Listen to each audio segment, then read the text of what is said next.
नमस्कार। सलाम अलैकुम। जयराम जी की। पाश्चात्य राजनीतिक विचारकों की इस श्रृंखला में हम हेगल और उसके प्रवृत्ति विचारक, विशेष करके मार्क्सवादियों की चर्चा कर रहे हैं, जिसमें हम कार्ल मार्क्स की चर्चा कर चुके हैं। आज हम एक महान नव मार्क्सवादी विचारक की चर्चा करेंगे, एंटोनियो ग्राम्शी की। एंटोनियो ग्राम्शी जो मूलतः इटली का रहने वाला था, आज हम उसके विचारों को जानेंगे।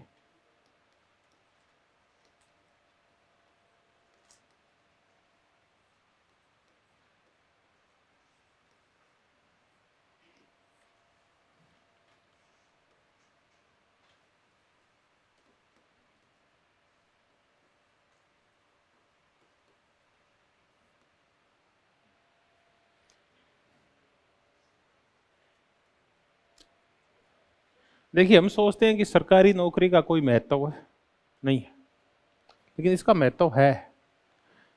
हम जब ग्रामसी को पढ़े तो ग्रामसी के पिता एक सरकारी कर्मचारी थे। तो वैसे ही जब आपके बच्चों का इतिहास लिखा जाएगा तो बच्चे क्या लिखेंगे? हमारे पिताजी भी एक सरकारी कर्मचारी थे। और इससे ज्यादा काम नहीं आता, ये चीजें इतना बहुत है। फिर हमें इससे ज्यादा इसकी पृष्ठभूमि का पता भी नहीं करना, क्योंकि प्रत्यक्षता हमारे लिए कोई काम की नहीं है। खैर, ग्रामसी का जीवन जैसा भी बीता होगा, ये कुछ लोग नेचुरल इंटेलिजेंट होते हैं और कुछ पारिवारिक पृष्ठभूमियां भी होती है जो इनको प्रभावित करती है।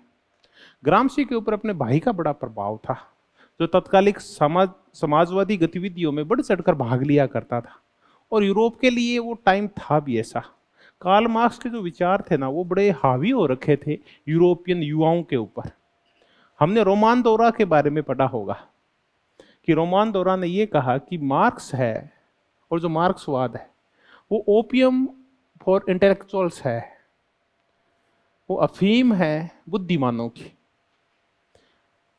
तो युवा जब वो ग्रोथ कर रहे होते हैं ना, और जब उनके विचारों में जब तक दृढ़ता नहीं आती, स्थायित्व नहीं आता, मैं गारंटी देता हूं किसी भी युवा को आप कार्ल मार्क्स पढ़ा दो एक बार, वो उसका क्या हो जाएगा?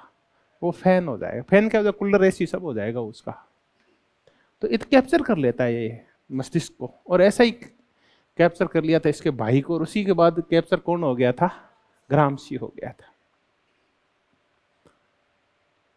ग्रामसी का जीवन ठीक चल रहा था। ग्रामसी जब इटली में वहाँ का साम्यवादी दल का गठन किया गया, तो ये भी प्रारंभिक गठनकर्ताओं में था। इसके संगठन का इसने बड़ी प्रचार किया। और जब 1917 की क्रांति हो गई, बोल्शेविक क्रांति रूस की, तो फिर ग्रामसी इन चीज़ों को समझने के लिए रूस चला गया, व्यवहार में क्रांति को समझने के लिए। वो वहीं था, कोमिंटर्न का हिस्सा हो गया था, कम्युनिस्ट इंटरनेशनल का, जो कि लेनिन ने बनाई थी। ये साम्यवादियों का एक इंटरनेशनल ऑर्गेनाइजेशन है। जब कार्ल मार्क्स कर रहे थे तो अपने एक चर्चा की थी फर्स्ट इंटरनेशनल। ये इंटरनेशनल क्या थे? इंटरनेशनल वर्किंग मैन एसोसिएशन, मजदूरों की एक अंतरराष्ट्रीय संगठन तैयार किया था कार्ल मार्क्स के समय में, जिसको हम फर्स्ट इंटरनेशनल बोलते हैं। ये पहले लंदन से चलता था, बाद में ये पेरिस में इसका गठन हुआ। और जब लेनिन आ गया ना, तो इसी का नाम first international, second international, international की बजाय कोमिंटर्न कर दिया गया, कम्युनिस्ट इंटरनेशनल। इसी का शॉर्ट फॉर्म है, कम्युनिस्ट से कोमिंटर्न, इंटरनेशनल इंटर्न ले लिया, तो कोमिंटर्न उसका नाम है, फुल फॉर्म है कम्युनिस्ट इंटरनेशनल। ये भी कोमिंटर्न का भाग था। यानी लेनिन ने जो साम्यवादी पार्टी और साम्यवादी विचारों का प्रचार प्रसार करने के लिए जो एक संगठन का निर्माण किया था, जो मास्को से चलता था और अंतर्राष्ट्रीय स्तर के ऊपर क्रांति निर्यात का काम किया जाता था रूस से, उसके लिए एक संगठन तैयार किया गया था, कोमिंटर्न। फिर देखें कि मैंने कहा भी कि निर्यात का काम करता था। इसका तात्पर्य यह है कि संसार के समस्त साम्यवादी नेता जो कार्ल मार्क्स के विचारों को मानते थे, उनको एक जगह एकत्रित करके, उनको ट्रेनिंग देके, उनकी बौद्धिक, वैचारिक, आर्थिक सहायता करके, और पूरे संसार में कौन सी क्रांति लानी थी? मार्क्सवादी क्रांति लानी थी। इसके लिए लेनिन ने एक संगठन बनाया था साम्यवादियों का कोमिंटर्न के नाम से। एम.एन. रॉय जो भारत के बहुत बड़े साम्यवादी विचारक थे वो भी उसी का हिस्सा थे। ये लेनिन ने तैयार किया था।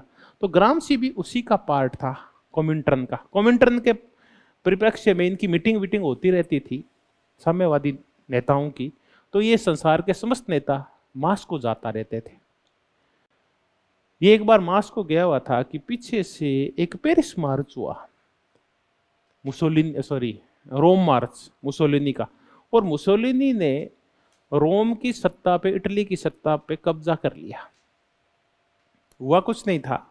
1918 जब फर्स्ट वर्ल्ड वॉर का एंड हुआ तो इटली जीत गया था। मिड टर्म में इटली ने गलती की थी एक, कि जब फर्स्ट वर्ल्ड वॉर का 1914 में आरंभ हुआ तो ये मानिए कि एक शक्ति थी ऑस्ट्रिया और जर्मनी और तुर्की। ये तीन बड़े देश एक बार अपने याद कर लेते हैं, जर्मनी, ऑस्ट्रिया और तुर्की, ये एक साइड थे। शुरुआत में इटली भी इनके साथ था। दूसरी तरफ थे दो देशों के नाम एक बार याद कर लेते हैं, एक फ्रांस और एक ब्रिटेन, ये एक तरफ थे। रूस भी इनकी साइड ही था। तो इटली जब 2-1 साल हुए ना युद्ध को, तो इटली पलटी मार गया। और पलटी मार के और जर्मनी तुर्की का साथ छोड़ के किस साइड चला गया? ब्रिटेन और फ्रांस की साइड चला गया। जब फर्स्ट वर्ल्ड वॉर का एंड हो गया तो जब बंदर बांट शुरू हुई उपनिवेशों की, जो उपनिवेश थे जर्मनी के पास और ऑस्ट्रिया के पास, और इटली खुद जर्मनी का विभाजन किया गया, तो किसके हिस्से में क्या आएगा? तो ब्रिटेन को अपना हिस्सा मिल गया, फ्रांस को अपना हिस्सा मिल गया। और ये बंदर बांट में जो मुख्य भूमिका निभा रहा था वो अमेरिकन राष्ट्रपति वुड्रो विल्सन निभा रहा था। इटली के राष्ट्रपति ने हाथ खड़ा किया, हाँ महाराज मुझे भी कुछ दो। वो बोला तेरे को क्या मिलेगा भाई, तूने ऐसी कौन सी वो बड़ी, तूने तो है हिरक, युद्ध में तेरी भूमिका क्या थी? बोले युद्ध भूमिका कैसी नहीं थी, मैंने बाद में अपना पाला चेंज किया था, और ये रहे ब्रिटेन और फ्रांस के नेता बैठे, इनसे पूछ लो। वो बोला मुझे लिखित में दिखाओ ये सब हुआ किस किस को पता है। तो वो बोला ये तो गुप्त राजनीति था। वो तो गुप्त राजनीति नहीं चलता, अंतर्राष्ट्रीय राजनीति में जो डिप्लोमेसी होती है वो ओपन होनी चाहिए, लोगों को पता ही नहीं है। आपने अंदर अंदर समझौता कर लिया तुम तीनों ने, ये नहीं चलेगा, तो इटली को बोला तेरे को कुछ नहीं मिलेगा। तब से तो एक तो नई शब्दावली आई अंतर्राष्ट्रीय राजनीति में, उसको कौन सी डिप्लोमेसी बोलते हैं? Open diplomacy. उसके बाद से डिप्लोमेसी ओपन हो गई है। पहले लोग जानते ही नहीं थे कि डिप्लोमेसी ओपन भी होती है क्या है। गूंज रही है क्या? हमने सही कर लेंगे, आप फीडबैक दो। पहले मैं इसको बंद करता हूं सबसे पहले तो उसके बाद से ना डिप्लोमेसी ओपन होने लग गई है। आज भारत और अमेरिका के मध्य कोई भी समझौता तो गुप्त नहीं होता, बल्कि खुला समझौता होता है। तो इटली उस चक्कर में फंस गया, अमेरिका ने उसको कुछ नहीं दिया। तो इटली जीतने के बावजूद कुछ नहीं मिला ना, तो इटली की हालत खस्ता हो गई। और ऐसे में वहां विद्रोह शुरू हो गए, जनता बड़ी निराश हो गई, आर्थिक स्थितियां बिगड़ गई इटली की फर्स्ट वर्ल्ड वॉर में भाग लेने की वजह से। तो मुसोलिनी एक तानाशाह के रूप में वहां उभरा और उसने सौंपन दिखाया कि मैं इटली को पीछे जो रोमन साम्राज्य वाला गौरव था वो दिलाऊंगा, जो कभी रोमन गणराज्य हुआ करता था 2000 साल पहले, वैसा ही कर दूंगा, 1500-2000 साल पहले वाला। तो लोगों ने मुसोलिनी का साथ दिया, और विशेष करके साथ उन लोगों ने दिया जो ड्रा करते थे कि अगर मुसोलिनी नहीं आया तो इस देश में भी जैसी क्रांति रूस में हुई है वैसी क्रांति कहाँ होगी? इटली में भी, यहाँ भी साम्यवादी क्रांति होगी। तो वहां के बुर्जुआ वर्ग ने भी मुसोलिनी को पैसा दिया, सब कुछ दिया। परिणाम स्वरूप वहां का एक डिक्टेटर तैयार हो गया, तानाशाह तैयार हो गया, एक फांसीवादी तैयार हो गया। कौन? मुसोलिनी। इस मुसोलिनी ने जब कब्जा किया उस टाइम ग्रामसी था नहीं वहां। उसने आते ही सबसे पहले बड़े साम्यवादियों को पकड़ो, तो साम्यवादियों को पकड़ के जेल में डाल दिया गया। वहां से घूम घाम के मुसोलिनी को एक दिन देश तो आना ही था। जब देश में आया, ये 1923 की बात है जब मुसोलिनी ने कब्जा किया था, 3-4 साल बाद देश में आया तो आते उसको पकड़ लिया, उस ग्रामसी को मुसोलिनी ने, उस तानाशाह ने, और कहा अब इसको कहाँ डालेंगे अपन? अंदर। अब अंदर किस बिहार पे डालोगे? तो कोर्ट ने एक बार छोड़ दिया, बाद में फिर पकड़ लिया, और पकड़ के ये कहा कि ये इतना खतरनाक आदमी है कि ऐसे जो खतरनाक मस्तिष्क होते हैं, इसे मस्तिष्क को तब तक जेल में रखेंगे जब तक ये खत्म नहीं हो जाता। तो फिर उसको जेल में डाल दिया। और देखिए ये लोग कितनी भारी इच्छा शक्ति होती है ऐसे लोगों में। जेल में डाल दिया, जहां हम कहते हैं कि क्या परिस्थितियां हैं, हम गरीब हैं, हम कुछ कर नहीं सकते, परिस्थितियों के मारे हुए हैं, फला है धीमगा है। इस आदमी को जो बचपन में गिरने की वजह से कुबड़ा था, जिसकी कमर दर्द रेगुलर रहा करती थी, इस शारीरिक दर्द के बावजूद इसने बिना किसी कागज का सहारा लिए, कभी अखबार के पीछे लगा, कभी कहीं लिखा, और इसने एक पूरी पुस्तक लिख दी जेल के अंदर रहते रहते, और बाद में छपी वो बहुत बाद में जाके, प्रिजनर्स नोटबुक, कैदी की डायरी। इसी कैदी की डायरी से प्रेरित हुए थे जेपी नारायण, जयप्रकाश। उन्होंने भी जब 1975 में जब कैद रखा गया इमरजेंसी के बाद, इंदिरा गांधी की इमरजेंसी के बाद, उन्होंने प्रिजनर्स नोटबुक लिखी थी, वो इसी से प्रेरित है, ग्रामसी से। फिर बाद में ग्रामसी 10 से 1 साल जेल में रहा, और वहीं फिर एक दिन ग्रामसी की मौत हो गई। तो ग्रामसी लंबा जिया नहीं, ग्रामसी लगभग ये देखिए कितने एक साल जिया है, 47 एक साल जिया है। तो अगर किसी भी व्यक्ति में इच्छा शक्ति हो ना, तो न तो जेल आड़े आता है, न उसके शारीरिक कष्ट आड़े आते हैं, न उसकी परिस्थितियां आड़े आती है, वो कुछ भी कर सकता है।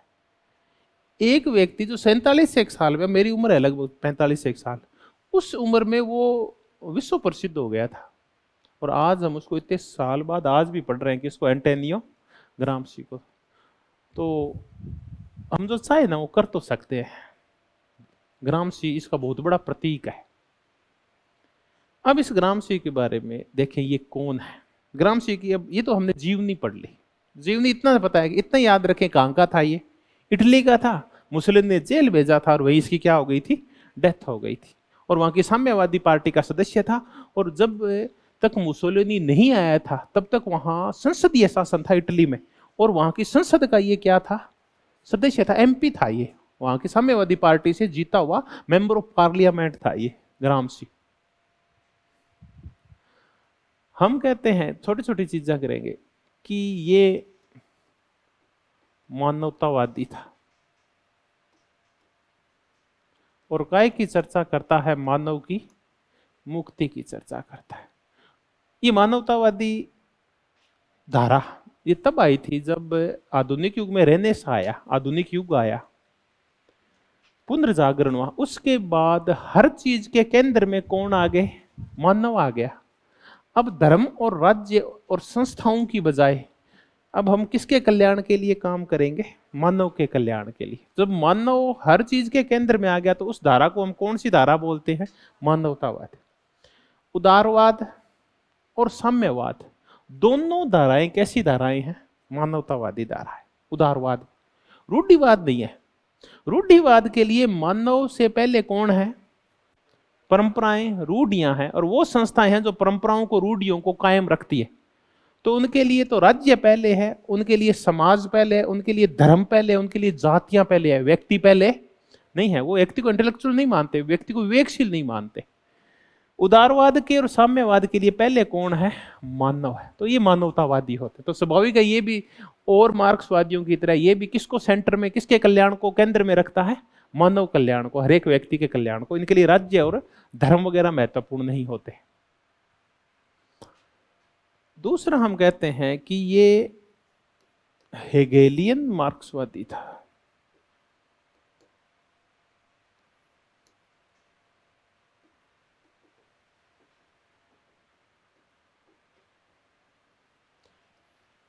इसको भी यही समझ लेते हैं।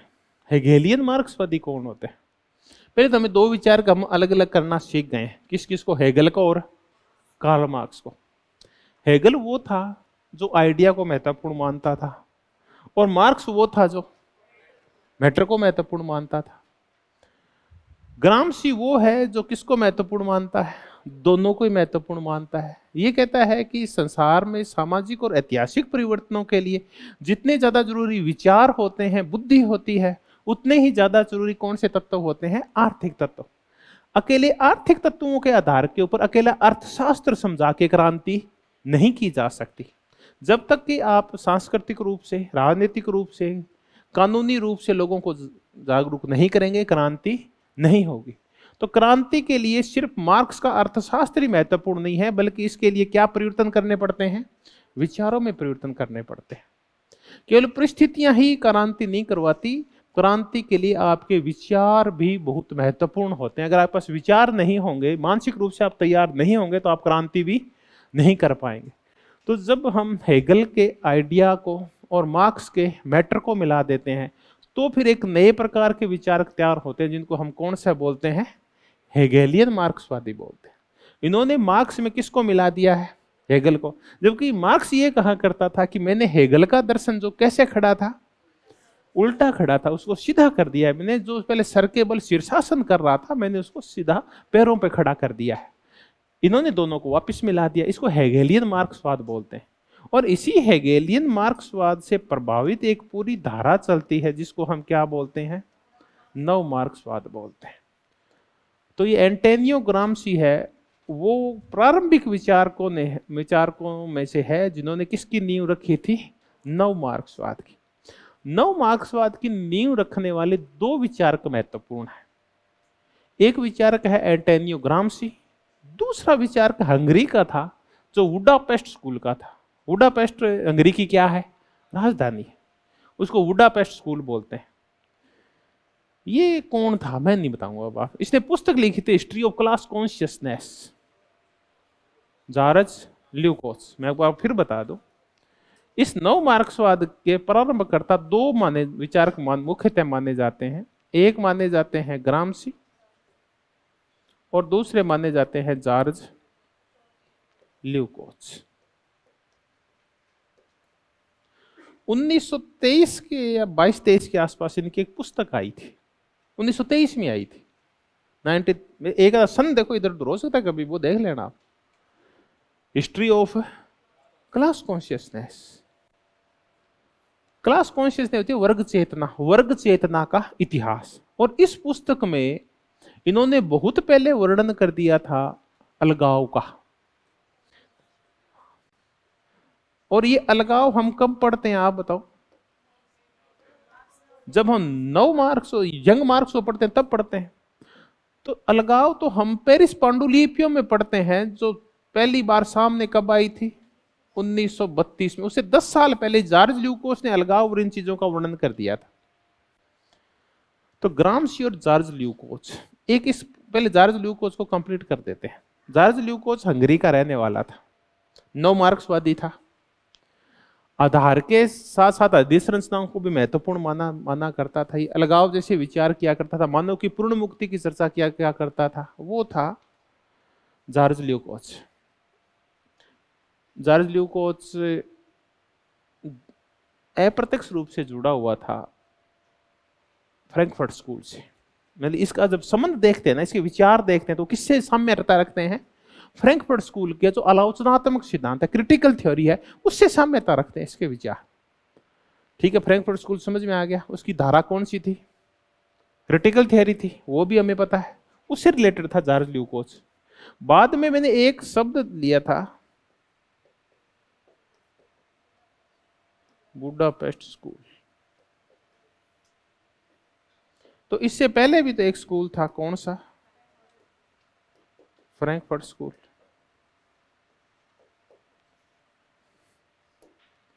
Budapest school 1956। संसार में एक बहुत महत्वपूर्ण घटना घटी। एक दिन रूस ने अपने साथी के ऊपर हमला कर दिया, हंगरी के ऊपर। पूर्वी ब्लॉक था, जो ईस्ट ब्लॉक था, उसका मेंबर था हंगरी। यूरोप 1945 का सेकंड वर्ल्ड वॉर कंप्लीट होते ही, और कितने भागों में बंट गया? 2 भागों। आधे यूरोप पे, जो पश्चिमी यूरोप है, उस पर तो प्रभुत्व स्थापित कर लिया अमेरिका ने। और जो पूर्वी यूरोप था, जो बिल्कुल रूस के बॉर्डर के साथ लगता है, हंगरी, चेकोस्लोवाकिया, ये आपका पुर्तगाल, रोमानिया, बल्गारिया, इन सब के ऊपर काबिज हो गया यूएसएसआर, सोवियत संघ। हंगरी पे उसी का प्रभाव था। 1956 में उसने अपने ही साथी के ऊपर हमला कर दिया। तो फिर हंगरी के जो मार्क्सवादी साम्यवादी विद्वान थे, वो नाराज हो गए इस हमले से, और उन्होंने फिर लेनिनवाद और स्टालिनवाद की बजाय किसको पढ़ना शुरू कर दिया?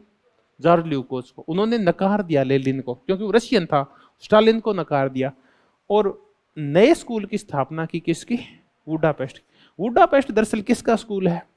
9 मार्क्सवादियों का। अब आप कह रहे 9 मार्क्सवादियों का स्कूल तो फ्रैंकफर्ट स्कूल है, तो बुडापेस्ट कैसे हो गया? तो 9 मार्क्सवाद तो बहुत बड़ी चीज है। इसके तहत जार्ज ल्यूकोस का बुडापेस्ट स्कूल भी आता है, इसके तहत आलोचनात्मक सिद्धांत शास्त्रियों का फ्रैंकफर्ट स्कूल भी आता है, इसके तहत ग्रामशीवाद भी आता है, इसके तहत लुइस अल्थुजर का संरचनावाद भी आता है, इसके तहत जीन पॉल सार्त्र का अस्तित्ववाद भी आता है। तो ये तो बहुत बड़ी धारा है 9 मार्क्सवाद। तो इसके ये अलग अलग शाखाएं हैं, चाहे आप ग्रामशीवाद बोलो, बुडापेस्ट स्कूल जार्ज ल्यूकोस वाला बोलो, फ्रैंकफर्ट स्कूल बोलो आलोचनात्मक सिद्धांत शास्त्रियों का, जीन पॉल सार्त्र का अस्तित्ववाद बोलो, या फिर आप लुइस अल्थुजर का संरचनावाद बोलो, ये सब इसी के पार्ट है 9 मार्क्सवाद के।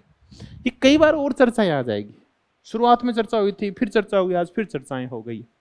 तो मैंने आपको कि ये मानवतावादी था, ये हेगेलियन मार्क्सवादी था, और हेगेलियन मार्क्सवाद से प्रभावित दो धारा है, उसको हम क्या बोलते हैं? नव मार्क्सवाद बोलते हैं। नव मार्क्सवाद मूलतः कौन सी पुस्तक से प्रभावित है कार्ल मार्क्स की? पेरिस पांडुलिपियों से, ठीक, अलगाव की, स्वतंत्रता की, मानवतावाद की, प्रकृति प्रेम की जो अवधारणा है उनसे प्रेरित है। हमने एंटोनियो ग्राम्शी का एक बड़ा बड़ा सा परिचय प्राप्त कर लिया है। अब हम शुरुआत करेंगे कि क्या वाकई में ये क्या था, नव मार्क्सवादी था क्या? तो कुछ ये शब्दावली अब आपके समझ में आ गई है ये वाली।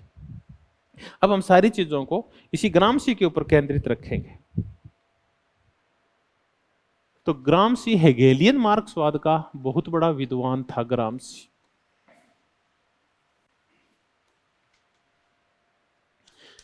ग्राम्शी के ऊपर प्रभाव था सबसे ज्यादा कार्ल मार्क्स का, उसके बाद हेगल का, और एक दो विद्वानों का उसके ऊपर और प्रभाव है। ये चर्चा पहले कंप्लीट कर लें, फिर कुछ नया करते हैं। ग्राम्शी के ऊपर प्रभाव है, देखो कार्ल मार्क्स का तो है ही है, वो तो प्रमुख प्रभाव है। किसका है? हेगल का है। हेगल से क्या लेगा ये? हेगल से अलगाव जैसी चीजें हैं, चेतना है, चेतना, आइडियाज, कॉन्शियसनेस, विचारवाद, कुछ भी ले लो, आदर्शवाद, वो लेगा। चेतना, विचार लेगा, परिवर्तन के लिए विचार भी, मस्तिष्क भी महत्वपूर्ण होता है, ये लेगा हेगल से। हेगल से एक तो इसने विचार या आइडिया लिया, या चेतना जिसको आप कह रहे हैं उसको लिया। एक इसने हेगल से बहुत महत्वपूर्ण तत्व लिया कि जब इतिहास आगे बढ़ता है तो पहले परिवार बनता है, परिवार के बाद ना समाज नहीं बनता, नागरिक समाज बनता है, और नागरिक समाज के बाद राजनीतिक समाज बनता है, जिसको राज्य बोलता है, जिसको राष्ट्र राज्य, नेशन स्टेट बोलता है। तो ये जो नागरिक समाज है और राजनीतिक समाज है, ये अवधारणाएं किससे ली है इसने? हेगल से ली है। उसके बाद ये कई बार क्रोच से लिखा आता है, कई बार इसका कोई क्रोच से बोलता है इसको। इटली का बहुत बड़ा विद्वान था, ग्राम्शी से थोड़ा सा सीनियर है ये। बाद में ये पासा पलट गया था और मुसोलिनी की साइड हो गया था क्रोच से। कई बार क्रोच से आता है इसको, क्रोच से, बहुत बड़ा विद्वान है। इससे इसने जो बड़ा विचार लिया था वो तो एक तो नागरिक समाज का व्यापक रूप लिया था, और एक ली थी बुद्धिजीवी, बुद्धिजीवियों का योगदान।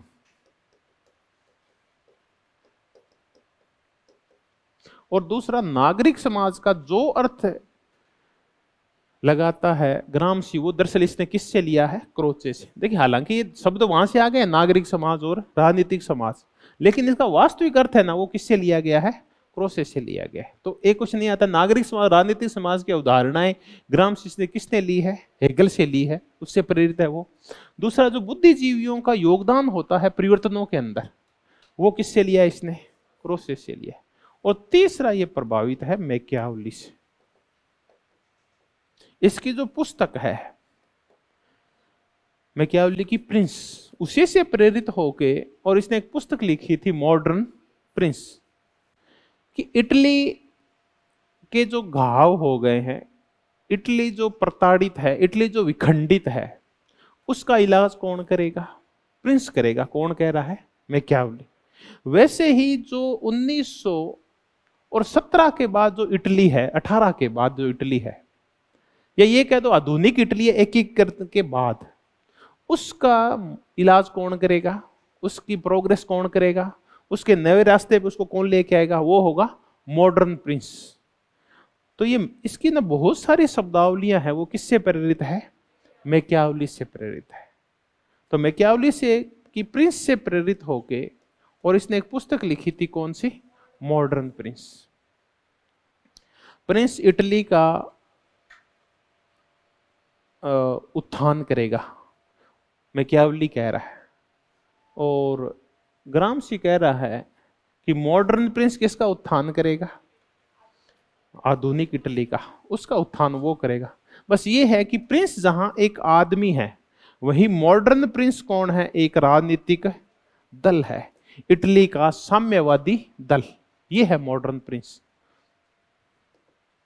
तो हमने देखा इसके ऊपर हेगल का प्रभाव है, क्रोसे का प्रभाव है और मैकियावली का, लेकिन मूलतः एक ऐसा विचारक है, मार्क्सवादी विचारक। ठीक है, किससे क्या लिया हमने थोड़ी थोड़ी चर्चाएं कर ली, आगे जैसे जैसे हम बढ़ते जाएंगे इन चीजों को और समझते जाएंगे। अब हमने ये देखा कि जो ग्रामशी है वो कौन है? नव मार्क्सवादी है। इसने एक पुस्तक लिखी थी 1917 के आसपास, मूलतः लेख है वो, इसका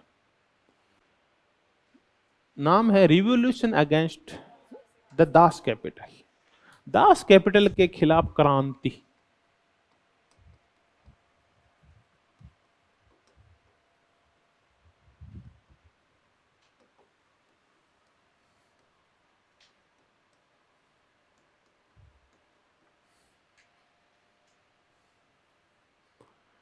और इस पुस्तक में हम देखेंगे कि उसने वाकई में दास कैपिटल के खिलाफ क्रांति क्या की है, मूल मार्क्स के कौन से विचारों को इसने बदल दिया था, जिस कारण हम इसको क्या बोलते हैं? नव मार्क्सवादी बोलते हैं। ठीक है, एक पुस्तक हो गई। एक इसकी पुस्तक है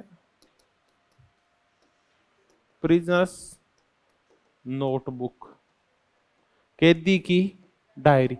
ये तो बहुत बाद में जाके प्रकाशित हुई थी, 1971 के आसपास।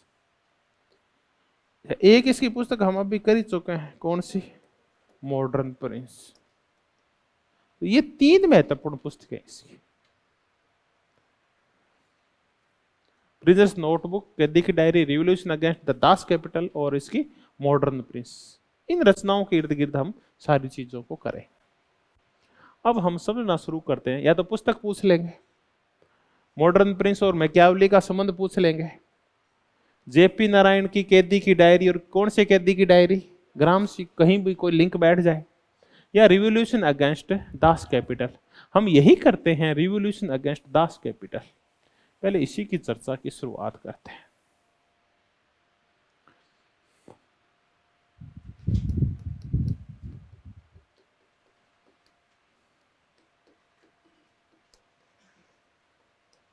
ऐतिहासिक सापेक्षवाद।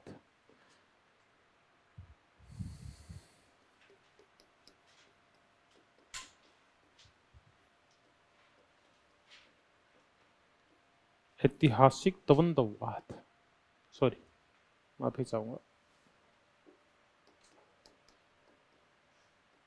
ऐतिहासिक भौतिकवाद।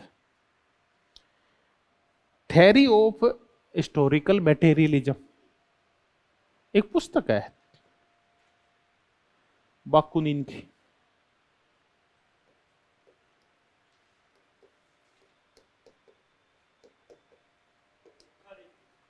सॉरी, बुखारिन की, माफी चाहूंगा, historical materialism.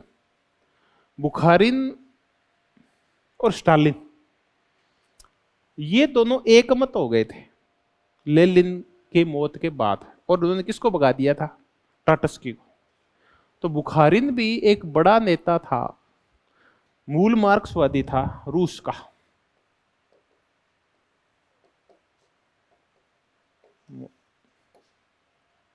The theory of historical materialism, पर यहीं से शुरुआत कर देते हैं। बुखारिन की थ्योरी ऑफ हिस्टोरिकल मटेरियलिज्म ये कहती है कि मार्क्स का एक मूल सिद्धांत है जिसको हम बोलते हैं आर्थिक नियतिवाद या आर्थिक निर्धारणवाद, इकोनॉमिक डिटर्मिनेशन। इसी को हम बोलते हैं ऐतिहासिक भौतिकवाद। इसके पर्याय शब्द और क्या है बताओ? इतिहास की भौतिकवादी व्याख्या, इतिहास की आर्थिक व्याख्या, इतिहास की भौतिकवाद की व्याख्या, इतिहास की आर्थिक व्याख्या, कि अगर आपको इतिहास समझना है तो कौन से तत्वों से समझोगे आप? मेटेरियलिस्टिक तत्वों से समझोगे, भौतिक तत्वों से समझोगे, ये हम कर चुके हैं। इसी के ऊपर इस मूल मार्क्सवादी ने, परंपरागत मार्क्सवादी बुखारिन ने एक पुस्तक लिखी, थ्योरी ऑफ हिस्टोरिकल मेटेरियलिज्म, आर्थिक निर्धारणवाद के ऊपर, कि परिवर्तन किसी भी क्षेत्र में हो, इतिहास में हो, समाज में हो, राजनीति में हो, संस्कृति में हो, धर्म में हो, कानून में हो, शुरुआत कौन से तत्व करते हैं? आर्थिक तत्व करते हैं। ये मूल तत्व होते हैं, आधार का काम करते हैं, यही होते हैं महत्वपूर्ण तत्व। अब हम कह रहे हैं कि रिवॉल्यूशन के अगेंस्ट में दास कैपिटल के खिलाफ क्या रिवॉल्यूशन की? ये तो बिल्कुल प्रेरित है कार्ल मार्क्स से। इसने कहा नहीं, इसने एक नई शब्दावली कर दी, ऐतिहासिक सापेक्षवाद, कि इतिहास जरूरी नहीं कि हमेशा ही आर्थिक तत्वों के द्वारा ही बदले जाए, कई बार और तत्व भी इतिहास को बदल देते हैं। 1991 एक हम समझते हैं कि क्या आर्थिक तत्व इतिहास बदलते हैं या और तत्व भी इतिहास को बदल देते हैं? छोड़ते हैं, सिंपल सी थ्योरी पकड़ते हैं। एक दिन बाबर आया और राणा सांगा से झगड़ा किया, युद्ध हो रहा था, युद्ध हो रहा था और बाबर लगभग लगभग युद्ध हार गया था, लेकिन उसके बाद उसने जिहाद का नारा दिया और उसके बाद बाबर जीत गया। तो बाबर की जो विजय हुई उसके बाद बाबर यहां स्थापित हो गया। तो बाबर के साम्राज्य स्थापना में भारत में राजनीतिक परिवर्तन ने किस तत्व ने महत्वपूर्ण भूमिका निभाई थी? वो धार्मिक तत्व थे। हम ये नहीं कह रहे कि बाबर इसलिए जीत गया क्योंकि कौन से तत्वों ने निभाई भूमिका? आर्थिक तत्वों ने। वो कोई गरीब और अमीर की लड़ाई तो थी नहीं, वो तो संसाधन संपन्न लोग लड़ रहे थे। तो धर्म ने भारत की राजनीतिक व्यवस्था को बदल दिया था और मुगल आ गए थे भारत के अंदर, अलग प्रकार की राजनीतिक व्यवस्था हो गई थी। तो क्या हर बार आर्थिक तत्व ही बदलते हैं क्या राजनीति को? नहीं, हमने देखा कि धर्म ने किसको बदल दिया? राजनीति को। 1991 में चुनाव हुए, नरसिम्हा राव प्रधानमंत्री बने, वर्ल्ड बैंक के मुख्य अर्थशास्त्री रह चुके थे, प्रोफेसर भी रह चुके थे कई विश्वविद्यालय में, मनमोहन सिंह, उनको बुला के और पूरे अधिकार देकर वित्त मंत्री बनाया गया। और उन्होंने वित्त मंत्री बनते ही और भारत की अर्थव्यवस्था में आमूलचूल परिवर्तन कर दिए और उदारीकरण, भूमंडलीकरण और निजीकरण ले आए और संरचनात्मक समायोजन कर दिया, स्ट्रक्चरल एडजस्टमेंट कर दिया, भारत की समस्त संरचनाओं को बदल दिया, आर्थिक संरचनाओं को। तो पहले राजनीति बदली या पहले आर्थिक तत्व बदले? पहले राजनीति बदली। पहले मनमोहन सिंह आया एक राजनीतिज्ञ के रूप में, उसने कौन से तत्व बदल दिए? आर्थिक प्रणाली बदल दी।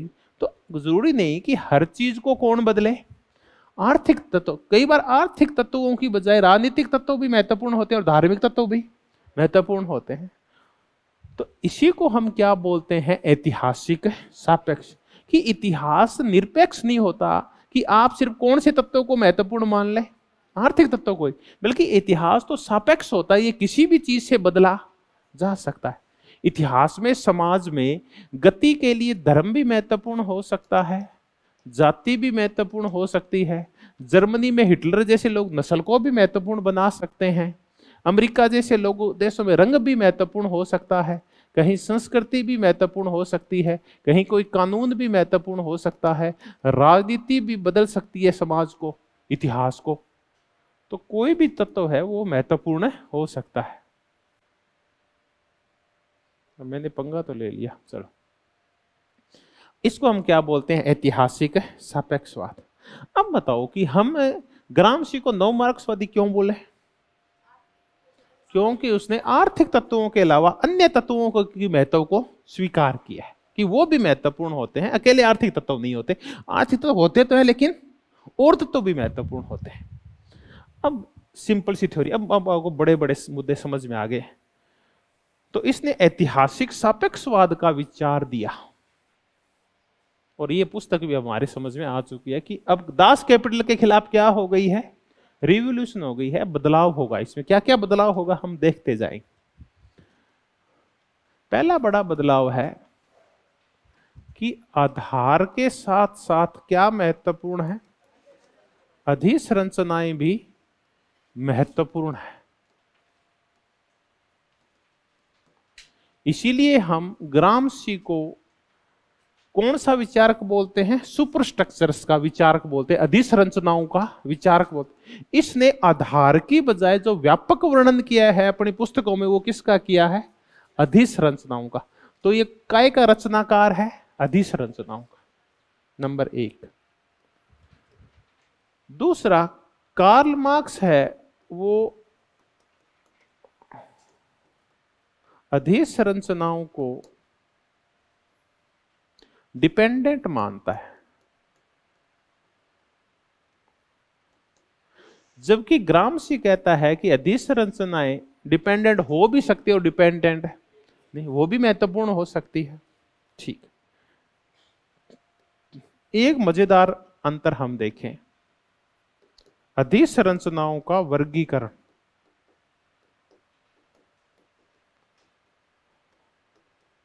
अब इसको समझते हैं, अधिसंरचनाओं का वर्गीकरण। अब ये बातें फिर समझ में आ जाएगी दोबारा।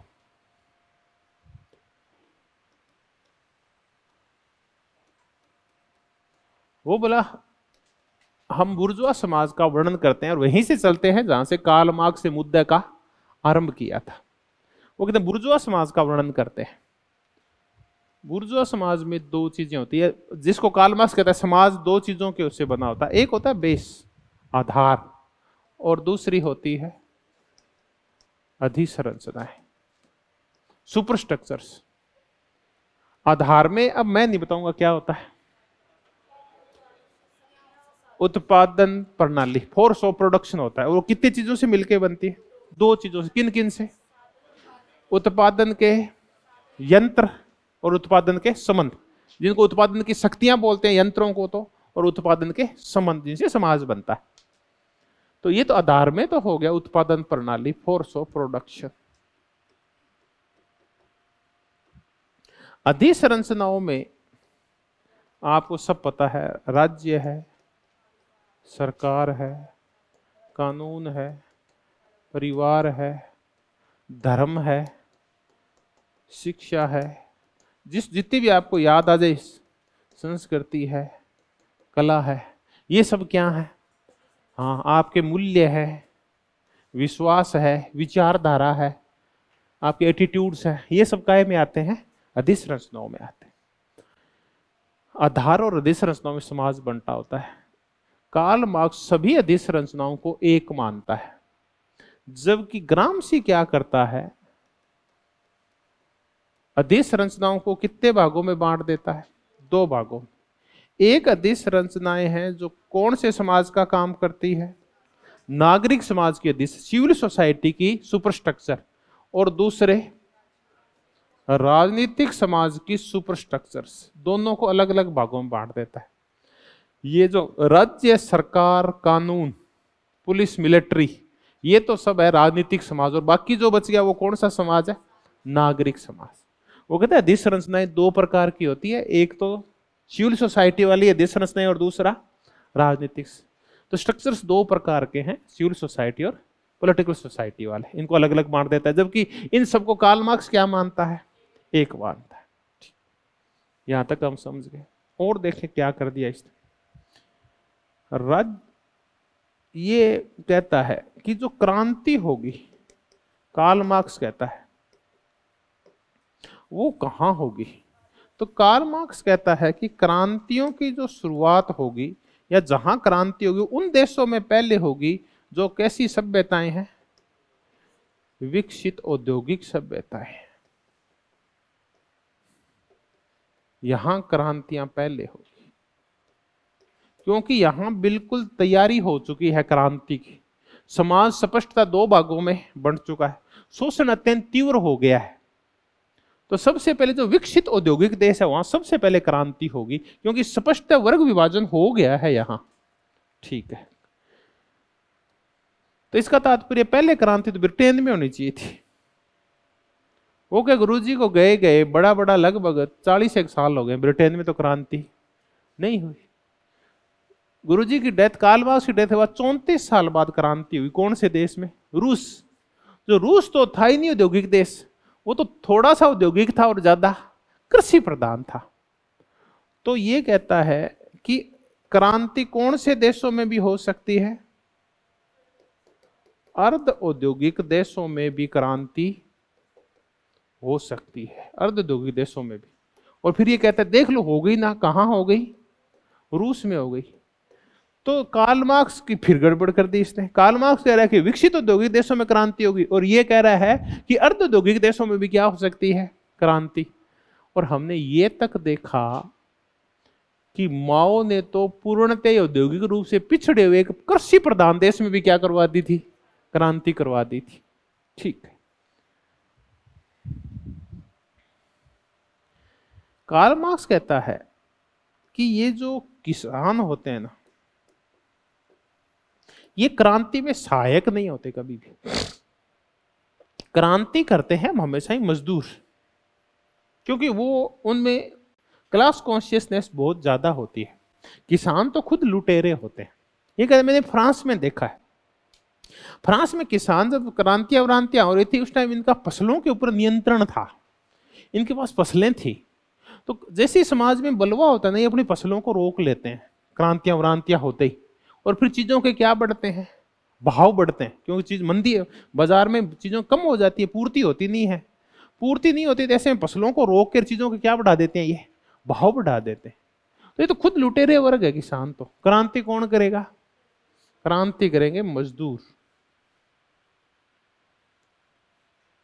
ग्रामसी बोला अगर मजदूर क्रांति करते तो फिर रूस की क्रांति में तो बहुत बड़ी भूमिका किसने निभाई थी, किसानों ने भी निभाई थी। तो क्रांति के लिए दोनों वर्ग महत्वपूर्ण है, किसान भी और मजदूर भी। इस मामले में फिर माओ किससे प्रेरित है, ग्रामसी से प्रेरित है। अब फिर चलते हैं। कार्ल मार्क्स बोला क्रांति मजदूर करवाएंगे, लेनिन बोला कि ठीक है क्रांति मजदूर करवाएंगे, मजदूर बड़े भाई होंगे और किसान छोटे भाई होंगे, क्रांति में सहयोगी जरूर बनेंगे। मार्क्स को बदल दिया। माओ आया कि क्रांति में किसान बड़े भाई होंगे और मजदूर छोटे भाई होंगे, उसने और बदल दिया। ग्रामसी कौन से वर्ग में आ रहा है, मजदूर बड़े भाई होंगे और किसान है छोटे भाई, लेनिन की तरह का विचारक। ठीक, किसान भी महत्वपूर्ण है क्रांति में, मजदूरों के साथ साथ ये भी कंधे से कंधा मिला के क्रांति करेंगे। अब आगे क्लास कॉन्शियसनेस, वर्ग चेतना।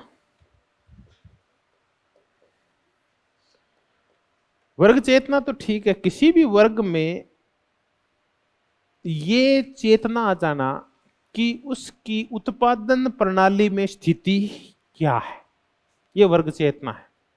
जब मजदूर ये समझने लग जाता है कि उत्पादन प्रणाली में मेरे पास उत्पादन के साधन नहीं है, मैं एक वंचित और शोषित वर्ग हूं, मुझे लूटा जा रहा है, जिस दिन उसके ये समझ में आ जाती है उस दिन उसमें क्या आ जाती है, वर्ग चेतना आ जाती है। ठीक है। अब ये वर्ग चेतना आती कैसे है, सारा झगड़ा इसके ऊपर है। कार्ल मार्क्स, रोजा लग्जमबर्ग, कार्ल काउटस्की, कौन सा, कार्ल काउटस्की जर्मनी वाला, ये सारे कहते हैं कि वर्ग चेतना स्वतः आती है। फिर देखें कार्ल मार्क्स, उसका दोस्त एंजल, कार्ल काउटस्की जिसको हम मार्क्सवाद का पोप बोलते हैं, कार्ल काउटस्की, इसको लेनिन बहुत गालियां दिया करता था कार्ल काउटस्की को, कि पाखंडी है, रेनगार्ड है। और रोजा लग्जमबर्ग, रोजा लग्जमबर्ग पोलैंड की थी। ये कहते हैं कि गुरुजी सही कह के गए कार्ल मार्क्स जी कि मजदूरों में चेतना क्या आती है, स्वतः आती है। लेनिन क्या बोला, चेतना स्वतः नहीं आती, मजदूरों में जो चेतना आती है वो सिर्फ दिहाड़ी लेवल की आती है, कि वो अपनी दिहाड़ी बढ़ा सकते हैं, क्रांति नहीं कर सकते। वो सत्ता पे काबिज होने की चेतना उनके अंदर नहीं आती। ये चेतना तो उनमें लानी पड़ती है। और ये चेतना कौन लाता है, ये वैनगार्ड्स लाते हैं, व्यवसायिक क्रांतिकारी लाते हैं, जिनका काम ही क्या है, क्रांति करवाना। तो ग्रामसी कहता है कि चेतना आती नहीं है, बल्कि कहां से लानी पड़ती है, बाहर से लानी पड़ती है। ये वैनगार्ड्स होते हैं, कुछ विचारक होते हैं जिनका काम ही क्रांति करना है। और ये क्रांतिकारी है वो किस दल के होंगे, साम्यवादी दल के, और इसी साम्यवादी दल को वो क्या नाम देता है? आधुनिक राजकुमार, मॉडर्न प्रिंस। ये लाएंगे मजदूरों के अंदर क्रांति, वर्ग चेतना। ये मजदूरों को का विचार परिवर्तन करेंगे, उनको भाषण देंगे, उनको संगठित करेंगे, क्रांति के लिए उनको उकसाएंगे। जब क्रांति हो जाएगी तो उसका नेतृत्व करेंगे, और क्रांति जब सफल हो जाएगी तो राजनीतिक सत्ता के ऊपर काबिज हो जाएंगे। तो विचारों से लेकर राजनीतिक सत्ता तक काबिज होने का काम है वो मॉडर्न प्रिंस करेगा। और वो मजदूरों में क्या लाएगा? बाहर से चेतना लाएगा। या तो आप फैक्ट्री में काम कर लो, और या आप पुस्तकें पढ़ लो। काम क्या कर सकते हो आप? एक ही। तो पुस्तकें पढ़ने वाले होंगे, वो होंगे कहां? बाहर से क्रांति लाएंगे। अकेले पुस्तकें नहीं पढ़ेंगे, उन पुस्तकों को, सिद्धांतों को पढ़ के उनको कहां डालेंगे? वो व्यवहार में डालेंगे, वो प्रैक्टिस वाले होते हैं। तो यह है वर्ग चेतना। अब हम देखें कि कौन से तत्व महत्वपूर्ण है। वैचारिक तत्व भी महत्वपूर्ण है। अभी तक हम कौन से तत्वों को महत्वपूर्ण मानते आ रहे थे? आर्थिक तत्वों। अब हमें पता चला कि वैचारिक तत्व भी क्या होते हैं? महत्वपूर्ण होते हैं। ये जो मॉडर्न प्रिंस है, ये क्या बदलेगा? विचार बदलेगा, और क्रांति के लिए उनको तैयार करेगा, उनको मस्तिष्क के ऊपर काबिज होगा। तो वैचारिक तत्व भी महत्वपूर्ण है।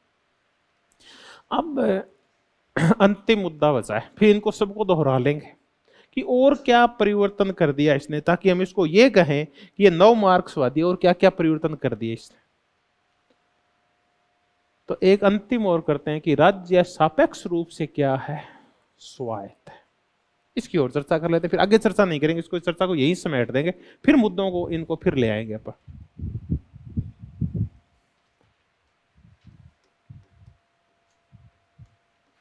राज्य की सापेक्ष स्वायत्तता। अब ये आपको अच्छी तरह से पता चल चुका है। ये पूरा मुद्दा मार्क्स के संदर्भ में कब उठा था? जब हमने एक पुस्तक की थी, कौन सी? 18वां लुई बोनापार्ट। कि इसमें क्या करता है कि राज्य दोनों विरोधी वर्गों को नियंत्रित करने में कामयाब हो जाता है, और कोई भी वर्ग इतना शक्तिशाली नहीं होता कि वो राज्य को, राजनीतिक सत्ता को नियंत्रित कर ले, उसको अपने हिसाब से चलाए। कई बार राज्य भी इतना शक्तिशाली होता है कि वो विभिन्न वर्गों को अपने हिसाब से चलाता है। बाकी सब जगह कार्ल मार्क्स कहता है कि राज्य एक उपकरण है, राज्य पूंजीपतियों की कार्य समिति है, राज्य स्वायत्त नहीं है बल्कि पूंजीपतियों का गुलाम है। एक पुस्तक में 18वां लुई बोनापार्ट में ये बोलता है कि राज्य क्या है। अब आ गया ग्रामशी। ग्रामशी अधिसंरचनाओं को महत्वपूर्ण मानता है, तो स्वाभाविक है कि वो राज्य को भी क्या मानता है? महत्वपूर्ण मानता है, उसको भी सापेक्ष रूप से स्वायत्त मानता है। तो राज्य भी सापेक्ष रूप से स्वायत्त है, ये भी महत्वपूर्ण है। इसको ग्रामशी भी स्वीकार करता है। कार्ल मार्क्स तो सिर्फ एक ही पुस्तक में स्वीकार करता है, और ये कहता है कि राज्य, ग्रामशी कहता है राज्य सापेक्ष रूप से क्या होता है? स्वायत्त होता है। इसका तात्पर्य यह है कि परिवर्तनों की शुरुआत, इतिहास में परिवर्तन किसके द्वारा भी किया जा सकता है? राजनीतिक सत्ता के द्वारा भी किया जा सकता है। इसका तात्पर्य यह है। उसके बाद और भी विचारक है। तो हमने देखा ग्रामशी, लुई अल्थुजर। लुई अल्थुजर के विचारों पर भी ग्रामशी का बहुत बड़ा प्रभाव था। इसकी पुस्तक है फॉर मार्क्स। इसमें भी वो राज्य को सापेक्ष रूप से क्या मानता है? स्वायत्त मानता है। ये कहते हैं संरचनाएं। इन संरचनाओं को हम क्या बोलते हैं? जिसको लुई अल्थुजर संरचना बोल रहा है, उनको हम कह रहे हैं? अभी थोड़ी देर पहले क्या कह रहे थे? उनको मध्य संरचनाएं कह रहे हैं, सुपर स्ट्रक्चर्स कह रहे हैं, इनको वो स्ट्रक्चर्स बोलते हैं। ये कहता है कि जो परिवर्तन होते हैं ना, वो इंडिविजुअल नहीं होते। कभी शरीर में कोई भी परिवर्तन होता है ना, तो एक अंग प्रभावित होता है, फिर कौन से अंग प्रभावित होते हैं? दूसरे अंग, फिर पूरा सिस्टम प्रभावित होता है। तो कोई एक अंग अकेला मेजर चेंज नहीं ला सकता, सारे अंग थोड़े थोड़े आपस में क्या करते हैं? प्रभाव डालते हैं। तो सारी संरचनाएं एक दूसरे के ऊपर टिकी हुई होती है। ये नहीं है कि आधार अलग है और अधिसंरचनाएं अलग है। किसी भी चीज को समझना है तो व्यापक स्तर के ऊपर समझो, उसको एक पूरी संरचना मानो। तो उस संरचना के समस्त भाग महत्वपूर्ण होते हैं, कोई एक पार्ट महत्वपूर्ण नहीं होता।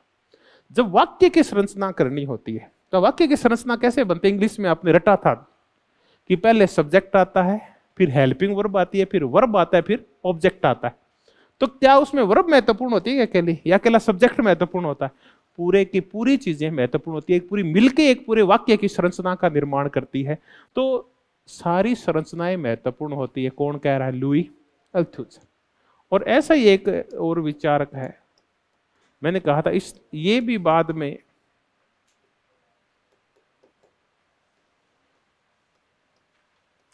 निकोल्स पोलांतास, असामयिक मृत्यु हो गई थी, इसने शायद सुसाइड कर लिया था, निकोल्स पोलांजा ने। इसने भी एक पुस्तक लिखी थी, political power and social class. आगे लिखी हुई है सारी, बस एक बार याद, एकदम से याद नहीं होती, पुस्तकें धीरे धीरे याद हो जाती। Political power and social class, इसमें भी इसने राज्य को सापेक्ष रूप से क्या माना है? स्वायत्त माना है।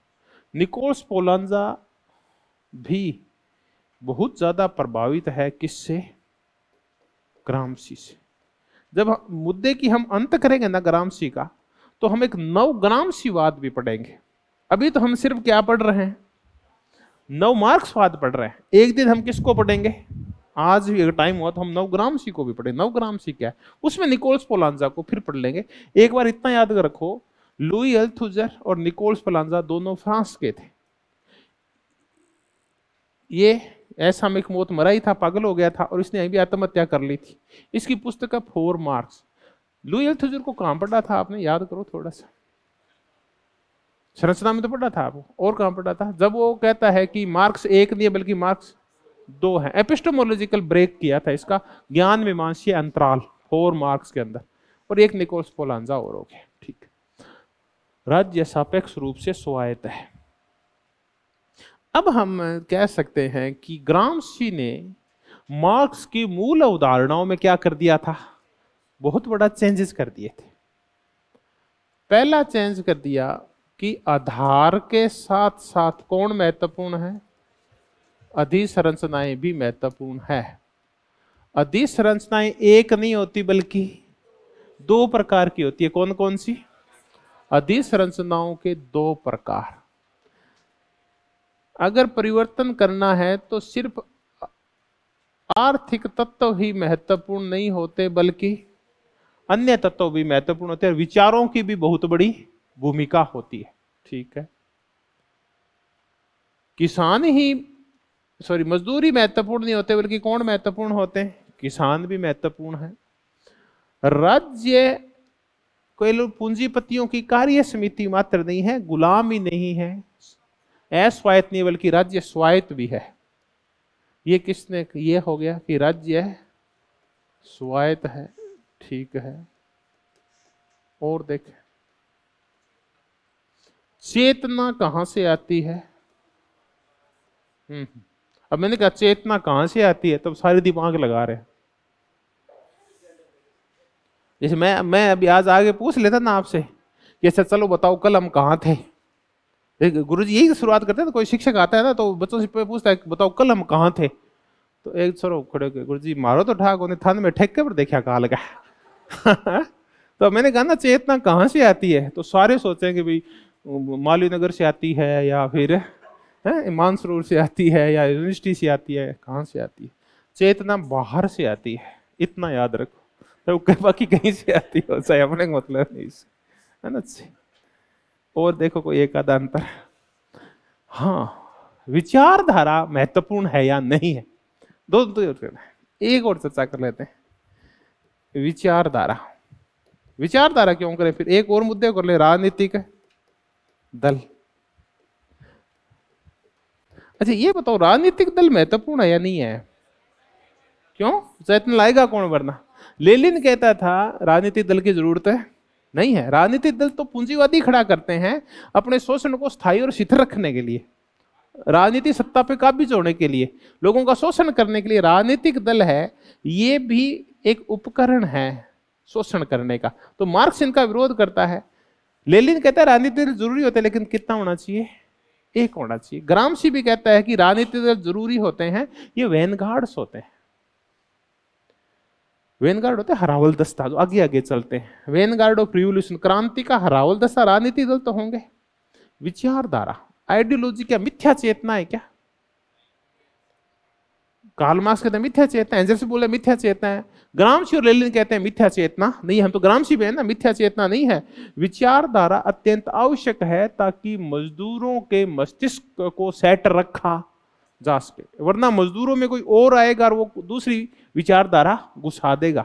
तो विचारधारा भी महत्वपूर्ण है। अब एक और मुद्दा कर लेते हैं, जैसे राजनीतिक दल आता है ना, तब एक सिद्धांत आता है लोकतांत्रिक केंद्रवाद। तो कई बार यह आ जाएगा कि ग्रामशी ने राजनीतिक दल के बारे में लेनिन से प्रेरित होकर और किसका समर्थन किया था? लोकतांत्रिक केंद्रवाद का, डेमोक्रेटिक सेंट्रलाइजेशन का समर्थन किया था। हालांकि दोनों कंट्रोवर्सी होती है, क्योंकि जहां डेमोक्रेसी होती है ना, वहां केंद्रवाद नहीं होता, बल्कि वहां तो क्या होता है, चीजें विकेंद्रीकृत होती है वहां। जबकि ये कहे कि चर्चा करें लोकतांत्रिक केंद्रवाद की चर्चा कर रहे हैं। इसका तात्पर्य यह है कि राजनीतिक दल का संगठन किस प्रकार का होगा,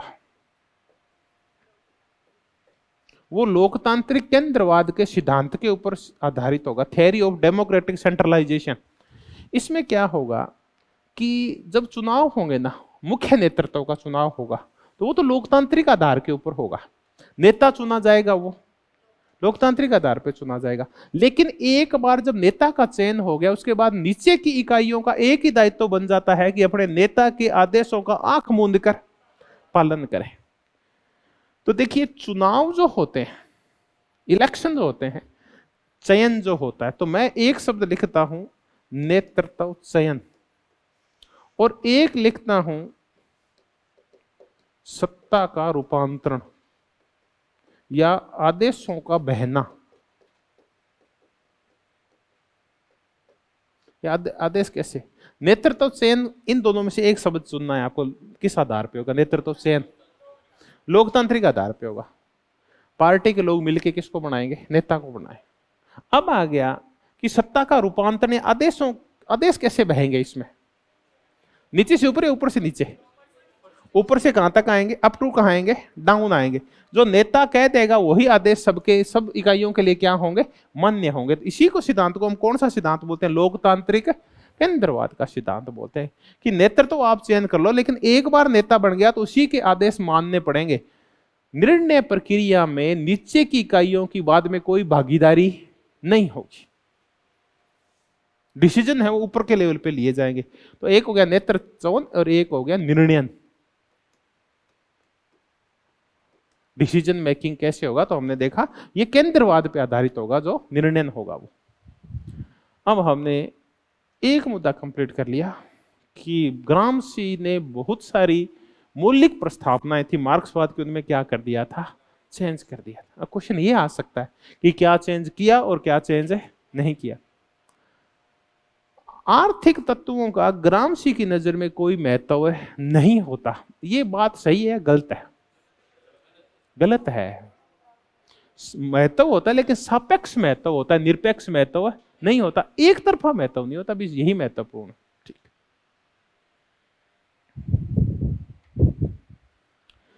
अब हम समाज की चर्चा करें, बुर्जुआ समाज की, कि बुर्जुआ समाज होता कैसा है,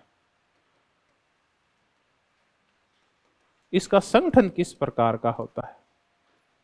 तो बुर्जुआ समाज वैसे ही बना होता है कितने आधारों के ऊपर? दो आधारों पे, सॉरी दो चीजों से बनता है। एक होता है आधार, इसमें नहीं लिखेंगे आधार में, अब आधार में होते हैं उत्पादन की प्रणाली, बार बार नहीं लिखेंगे हम, तो सिर्फ चर्चा किसकी करेंगे? अधिसंरचना और अधिसंरचनाएं, सुपरस्ट्रक्चर्स। सुपरस्ट्रक्चर्स को हम दो भागों में बांटेंगे।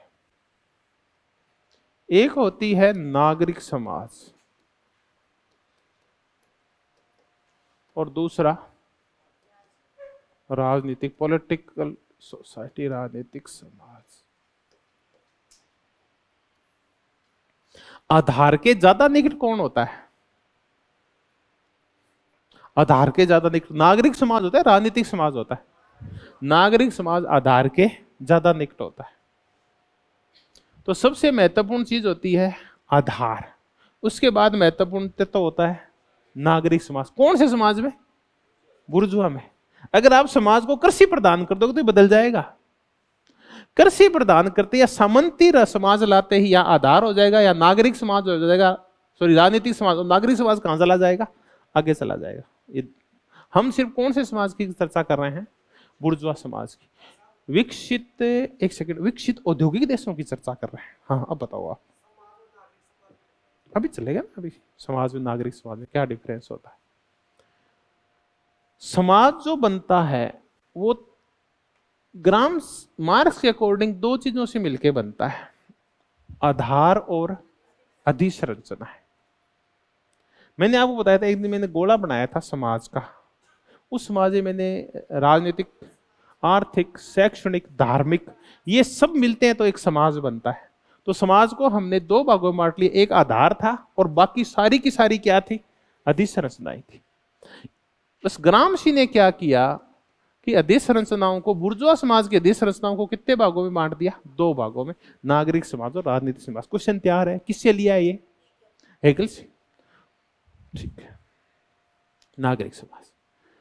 नागरिक समाज में संस्थाएं जो आती है, जिनको हम सब, ये सारी संस्थाएं इसमें आ जाएगी। ये शुरुआत कहां से होता है? परिवार, धर्म, चर्च मत को आप मंदिर, मस्जिद और क्या बोल दो इनको? गुरुद्वारे। अपने यहां चर्च कम है तो मंदिर मस्जिद बोल दो, चर्च। उसके बाद संस्कृति,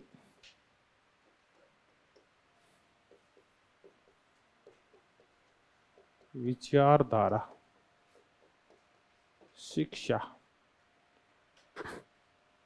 या शिक्षण संस्थाएं बोल दो, शिक्षण संस्थाएं, धार्मिक संस्थाएं, परिवार, मूल्य, अभिवर्तियां, ये सब काय में आती है? संस्थाओं के रूप में। मैंने शिक्षा की बजाय शिक्षण संस्थाएं लिख दिया।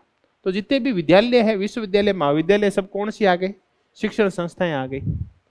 परिवार आ गया, धार्मिक संस्थाएं आ गई, चर्च, मंदिर, मस्जिद, और हमारी सांस्कृतिक जो संरचनाएं, जितने भी संस्थाएं होती है, ये सब नागरिक समाज में आती है। अब आप कहो कि जो हमारे पीयर्स ग्रुप होते हैं, जो अपने ग्रुप होते हैं ना, पीयर्स ग्रुप क्या बोलते हैं? हाँ, वयस्क समूह। हमारे जो समूह होते हैं ना, साथियों के समूह, आप जैसे हॉस्टल में रह रहे हो तो हॉस्टल वालों के समूह, तो थड़ी पे बैठने वाले फ्रेंड सर्किल। फ्रेंड सर्किल कौन सा समाज होता है? नागरिक समाज होता है। ठीक। दूसरा होता है राजनीतिक समाज। राजनीतिक समाज में सरकार के तीनों स्वरूप, न्यायपालिका, विधायिका वगैरह। आप इसमें पुलिस को जोड़ो, इसमें सेना को जोड़ो, इसमें न्यायपालिका को जोड़ो। ये सारा कौन सा समाज है? राजनीतिक समाज। ये होती है निजी संरचनाएं। बहुत ही मतलब वैज्ञानिक वर्गीकरण है। और ये कौन सी संरचनाएं होती है बताओ? सार्वजनिक संरचनाएं। इनको निजी बोलता है, इनको सार्वजनिक बोलता है। ये लेजिटिमेसी वाली होती है, वैधता संस्थापक होती है, और ये बल मूलक होती है। ये फोर्स वाली होती है, बल मूलक। अब इनको समझते हैं। आधार के साथ साथ क्या महत्वपूर्ण है? अधिसंरचना। अगर समाज में परिवर्तन करना हो तो आप यहां से भी कर सकते हैं, नागरिक समाज से भी और राजनीतिक समाज। लेकिन बुर्जुआ समाज में प्राथमिकता किसकी होती है? नागरिक समाज की होती है। नागरिक समाज में हमारा परिवार, हमारी धार्मिक संस्थाएं, हमारी शिक्षण संस्थाएं, हमारे पीयर्स ग्रुप, ये सारी संरचनाएं आती है। ये सारी संरचनाएं हमारे विचारों का निर्माण करती है और हमारे बौद्धिक प्रभाव पैदा करती है। ये अप्रत्यक्ष प्रभाव डालती है और दिमाग को जगड़ती है। तो ये कैसी संरचनाएं हैं जो क्या पैदा करती हैं? विचार पैदा करती है। वो नागरिक समाज वाली संस्था है। जैसे परिवार है, ये कहते हैं बुर्जुआ समाज होता है ना, जो विकसित पूंजीवादी जो राज्य होते हैं, उनमें ये संरचनाएं सॉलिड होती है, जबकि जो पिछड़े हुए समाज होते हैं उनमें कौन सी संरचनाएं, जो रूढ़िवादी टाइप सामंती समाज में ये ज्यादा होती है।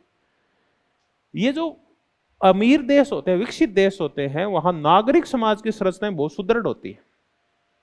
परिवार परिवार क्या करता है, आपको शुरुआत से ही ऐसा माहौल देता है कि पूंजीवाद से अच्छी कोई प्रणाली नहीं है, पूंजीवादी मूल्यों से अच्छा मूल्य कोई भी नहीं है, पूंजीवादी सरकार से अच्छी सरकार कोई भी नहीं है।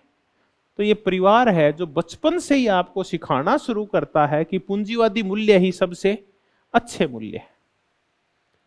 वर्तमान में क्या सिखाया जा रहा है कि अगर आपको जीवन में सक्सेस होना है तो आपको क्या कमाना है, पैसा, येन कैन और प्रकार है। उसके लिए आपको अपनी सृजनात्मक बुद्धि का, अपने आनंदों का, सबका त्याग कर देना है। शुरुआत से ही हमारे मस्तिष्क पे हमारा परिवार कब्जे में कर लेता है, हमारे जीवन का निर्धारण हमारा परिवार कर देता है कि या तो तुम डॉक्टर बनेगा या तुम इंजीनियर बनेगा, और तू व्हाइट कॉलर काम करेगा और पूंजीपतियों के नियंत्रण में काम करेगा। ये नहीं कहते तू क्रांतिकारी बनेगा, तू समाज सेवक बनना, तू एनजीओ चलाना, तू पर्यावरण के लिए काम करना। कोई परिवार वाला ये बात है नहीं कहता। धर्म, धार्मिक संस्थाएं नागरिक सिविल सोसाइटी में आती है। नागरिक सिविल सोसाइटी, ये जितने भी धर्म है, चर्च है, पोप है, ये सारे के सारे उसके पक्ष में बोलते हैं जिसके पास उत्पादन के साधनों का नियंत्रण होता है। तो ये भी किसकी जय जयकार करते हैं। आप जब इन संस्थाओं में जाते हैं तो आपको इन्हीं की प्रशंसा मिलेगी। ये आपको क्रांति करने से रोकते हैं, साम्यवाद लाने से रोकते हैं, मजदूरों के मस्तिष्क पे कब्जा कर लेते हैं, उनको भाग्यवादी बना देते हैं। ये है। फिर आगे शिक्षण संस्थाएं। आप जैसे स्कूल में जाते हैं, स्कूल में सबसे पहले आपको सिखाया जाता है कि आपका जो उद्देश्य है वो अच्छा नागरिक बनना है। फिर अच्छे नागरिक की परिभाषाएं गुरुजी बताते हैं कि अच्छा नागरिक कौन होता है, जो झंडे को सलाम करता है, जो भारत माता की जय बोलता है, जो वंदे मातरम के ऊपर सावधान खड़ा होता है। ठीक है। तो अब आपको आपके मन में राष्ट्रवाद घुसा दिया गया है। अब राष्ट्र होता किसका है? मार्क्स बोलता है मजदूरों का कोई राष्ट्र नहीं होता, उनका तो राज्य नहीं होता, ये तो अमीरों का होता है। तो दरअसल आप जब राज्य की बात मान रहे हैं तो किसकी बात मान रहे हैं? दरअसल बुर्जुआ की बात मान रहे, पूंजीपतियों की बात मान रहे, कि उद्देश्य उनका है। तो अब आप क्रांति नहीं करेंगे बल्कि राज्य संस्थाओं के नियंत्रण में रहेंगे। फिर आपको क्या हुआ, जैसे थोड़े से आप बड़े होते हैं तब आपको पूंजीवादी संविधान पढ़ाया जाता है, पूंजीवादी क्रांतियां पढ़ाई जाती है, पूंजीवादी मूल्य पढ़ाए जाते हैं। फिर आप कहते हैं अब मैं समझ में आ गया, तो आजा बेटा विश्वविद्यालय में आ गया, वहां प्रोफेसर और एसोसिएट, असिस्टेंट प्रोफेसर सारे लगे हुए हैं। वो शुरुआत करते हैं किससे? आपके मैकियावेली से।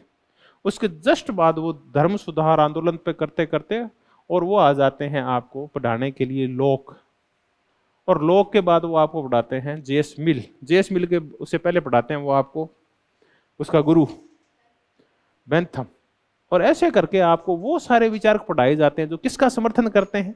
उदार समाज का, उदारवाद का, पूंजीवाद का, एस्केप का, लेसिज फेयर का। एडम स्मिथ पढ़ाया जाता है आपको डेविड रिकार्डो पढ़ाया जाता है। अब आपके मस्तिष्क में क्या बैठ गया? कौन सी पद्धति अच्छी है? उदारवाद सबसे अच्छा है। खुलापन होता है, उसमें स्वतंत्रताएं होती है, नागरिक अधिकार होते हैं, योग्यता को महत्व दिया जाता है। ये सारे मूल्य आपके मस्तिष्क में, विचार और व्यक्ति की स्वतंत्रता होती है, ये सारे मूल्य आपके मन में किसके द्वारा घुसा दिए जाते हैं? शिक्षण संस्थाओं के द्वारा। अब आपको पीटने की जरूरत नहीं है, बल्कि अब आपने पूंजीवादी राज्य की वैधता को मन से क्या कर लिया है? स्वीकार कर लिया है। लेजिटिमेसी क्या होती है? किसी भी सत्ता को कहां से स्वीकार कर लेना? अंतर्मन से स्वीकार कर लेना कि अच्छी है। तो ग्रामसी कहता है कि दो तरीके हैं दबाने के, एक है शक्ति और दूसरे हैं मस्तिष्क। तो शरीर को दबाने की बजाय किसको दबाया जाए? मस्तिष्क को दबाया जाए तो स्वतः नियंत्रण में आ जाता है आदमी। तो मस्तिष्क को दबाने के लिए कौन सा समाज होता है? नागरिक समाज। अब इसकी बड़ी मजेदार परिभाषा है कि राज्य क्या होता है। कि जो नागरिक समाज होता है ना, ये अदृश्य होता है। ये बहुत ही जोरदार परिभाषा है इसकी। नागरिक समाज क्या है, ध्यान रखना इसकी परिभाषाओं का। इसकी दो परिभाषाएं, एक नागरिक समाज और राज्य को जोड़ते हुए परिभाषा है। ये कहता है कि नागरिक समाज प्राथमिक होता है और नागरिक समाज में कैसी संरचनाएं होती है? अदृश्य, जो दिखाई। ये कब आपके विचारों का निर्माण कर देते हैं, कब आपको पूंजीवादी राज्य की जय जयकार करना सिखा देते हैं, वो पता ही नहीं चलता। आप ऐसा करो, राजस्थान यूनिवर्सिटी में प्रवेश ले लो आधे, और आधे ले लो जेएनयू में प्रवेश, आधे ले लो अलीगढ़ यूनिवर्सिटी में प्रवेश। कहते तो है ही नहीं, आधे मेरे पीछे आ जाओ, तो आधे आधे कर लिए ना, ऐसे नहीं होगा ना। सब जितने मैं कह रहा हूँ, अलीगढ़ मुस्लिम में ले लो आप, राजस्थान विश्वविद्यालय में ले लो, और जेएनयू में ले लो, और एक कोई और विश्वविद्यालय सोच लो जहां प्रवेश ले सकते हो, जो आरएस रूढ़िवादियों का गड्ढो, दक्षिण पंथियों का। चलो बीएचयू में ले लो, हाँ बनारस हिंदू यूनिवर्सिटी ले लो। अब आप अगर राजस्थान विश्वविद्यालय में पढ़ रहे हैं तो आपके जो प्रोफेसर हैं, आपके जो पीयर्स ग्रुप है, वो हमेशा ही चर्चा करते हैं जातिवाद को लेके, ठीक है। वो जाट, गुज्जर, राजपूत, मीणा, ब्राह्मण ऐसे बंटे हुए हैं वो। तो आपके मस्तिष्क में वो क्या बिठाते हैं? जातियों को बिठाते हैं। तो आप बड़े हो जाते हैं तो किसको सत्य मानने लगते हैं? जातियों। राजनीतिक संरचना में जाति को महत्वपूर्ण मानने लगते हैं। तो आपके मस्तिष्क का निर्माण किसने किया? जाति। फिर जाति के विरुद्ध कोई भी काम होता है तो आप लामबंद हो जाते हैं, जाति की बातों को मानने लगते हैं, ठीक है। अगर आप पहुंच जाते हैं, अब मैं सीधे जेएनयू पहुंचा रहा हूँ, ज्यादा दूर नहीं जाएंगे अपन, बार बार घूमेंगे तो टाइम ज्यादा लग जाएगा, पैसा खर्च हो जाएगा फालतू। जेएनयू चलो, जेएनयू में जाते ही और अधिकांश जो बच्चे हैं वो, उनका वाम झुकाव क्यों हो जाता है, लेफ्ट की ओर वो क्यों झुकाव हो जाता है उनका? क्यों? क्योंकि वहां के प्रोफेसर्स हैं, उनका झुकाव किस साइड है? वाम की ओर है। तो वो पढ़ाते हैं ना, तो बार बार उदाहरण किसका देते हैं? कार्ल मार्क्स का, मार्क्सवादी समाज का उदाहरण देते हैं, आधारों को समझाते हैं, शोषण के तरीके बताते हैं। तो उन बच्चों में वही विचार घर कर जाते हैं, तो वो भी क्या हो जाते हैं? लेफ्टिस्ट हो जाते हैं। तो दरअसल ये, अब वो कल को राज्य आ जाए, कौन सा देश में साम्यवादी राज्य आ जाए, तो उनको पीटने की जरूरत है। वो पहले किसकी जय जयकार कर रहे हैं? साम्यवाद की जय जयकार कर रहे हैं। तो ये कौन सी संस्थाएं होती है? वैधता संस्थापक संस्थाएं होती है। ये प्राथमिक होती है, और क्या होती है? अदृश्य। कब मस्तिष्क पे कब्जा कर लेती है ये नागरिक समाज की संरचना है। फिर ये कहते हैं कि जब राज्य कांपने लगता है, तो जब राज्य कांपने लगता है तो पहले आगे कौन आता है? सबसे पहले नागरिक समाज आता है। जब राज्य कांपता है, तो जब राज्य के खिलाफ क्रांति होती है तो नागरिक समाज आगे आ जाता है। जैसे एक बोला मैं तो साम्यवादी हूं, मैं तो कम्युनिस्ट हूं, मैं तो क्रांति करूंगा, मैं तो खूनी क्रांति करूंगा, तो सबसे पहले परिवार रोकता है। एनआईओ शाणो, हाँ कई जगह छोटा छोटा जाम्यान रोटी गुण गाल सी क्रांति तो कर दे ही हो, पहले आन ली क्रांति इंगो के करेंगा आप, तो वहीं रुक जाता है, क्योंकि उसको सबसे पहले उसको परिवार ही रोक लेता है।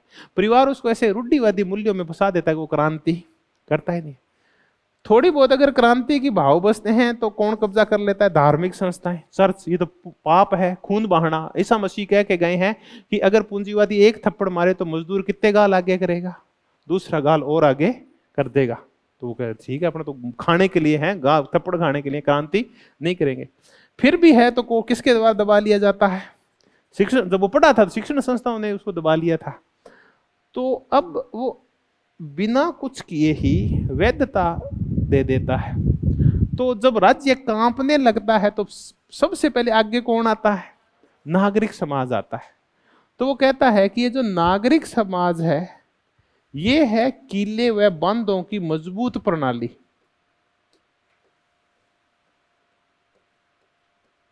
किले व बांधों की मजबूत प्रणाली है। इतना ही आता, किले और बांध शब्द याद रखना कि यहां क्या जरूरत है किले और बांध की। ये है नागरिक समाज। जो तो राज्य क्या है कि राज्य ज्यादा अहमियत नहीं रखता। राज्य तो किले के बाहर बनी हुई एक पानी की क्या है? खाई है। मेन भूमिका किसकी होती है? नागरिक समाज की होती है। अभी देख लेंगे अब कि राज्य को बचाने में नागरिक समाज किलों का और काय का काम करता है? बांधों का। राजा को कौन बचाता था?